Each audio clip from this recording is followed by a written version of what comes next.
ভারতীয় সিনেমা ইন্ডাস্ট্রির জনপ্রিয় দুটি নাম বিজয় দেবরকোন্ডা ও রাশমিকা মান্দানা। সিনেমায় জুটি বেঁধে অভিনয় করেছেন তারা। এদিকে আগামী ৫ ডিসেম্বর রাশমিকা ও আলু অর্জুন অভিনীত পুষ্পা ২ সিনেমাটি মুক্তি পেতে যাচ্ছে। এদিকে বিজয় দেবরকোন্ডা ও রাশমিকা মান্দানা কয়েক বছর ধরে ডেটিং করছেন বলে গুঞ্জন শোনা যাচ্ছিল। সম্প্রতি সোশ্যাল মিডিয়ার একটি ছবি ভাইরাল হয়েছে। সেখানে দেখা যায় বিজয় এবং রাশমিকা একসঙ্গে লাঞ্চ ডেট উপভোগ করছেন। খবর বলিউড হাঙ্গামা। এই ছবিটি একটি রেডিট ইউজারের আইডি থেকে পোস্ট করা হয়েছিল, যেখানে ছবির ক্যাপশন ছিল বিজয় ও রাশমিকাকে একসঙ্গে দেখা গেছে। ভাইরাল ছবিতে বিজয়কে তার খাবার উপভোগ করতে দেখা যায়। অন্যদিকে রাশমিকা মান্দানা ক্যামেরার বিপরীত দিকে বসে আছেন। আরেকটি ক্লোজ আপ শটে রাশমিকাকে দেখা যায় তার ডেজার্ট উপভোগ করতে। তিনি তার খাবারের প্লেটের দিকে তাকিয়ে আছেন এবং ছবিটির উপরে লেখা রয়েছে গুড ফুড।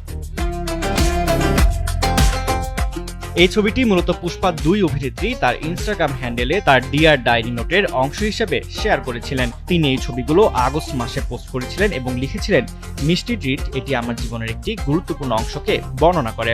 এ থেকে বোঝা যায় যে ভাইরাল হওয়া ছবিটি ওই সময়ে তোলা হয়েছিল এবং বর্তমানে এটি নেটিজেনদের মধ্যে চর্চিত বিষয়গুলোর একটি। ছবিটি নিয়ে প্রতিক্রিয়া জানিয়ে একজন নেটিজেন রেডিট লিখেছেন, এটি বর্তমানে সবচেয়ে খোলামেলা গোপন সম্পর্কগুলোর মধ্যে একটি। তারা জানেন যে আমরা জানি, তবুও তারা এখানে হাইড অ্যান্ড সিক খেলতে চান। অন্য একজন সোশ্যাল মিডিয়া ব্যবহারকারী লিখেছেন, তারা শুধু এটি নিয়ে কথা বলতে চান না এবং একটি ভালো সম্পর্ক নষ্ট করতে চান না।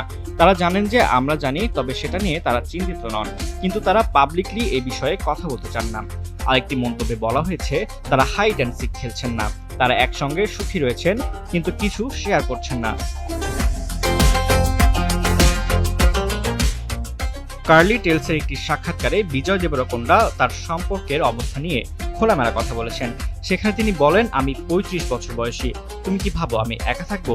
তিনি আরও নিশ্চিত করেছেন যে তিনি একজন কোস্টারের সঙ্গে ডেট করছেন, তবে তিনি কোনো নাম উল্লেখ করেননি।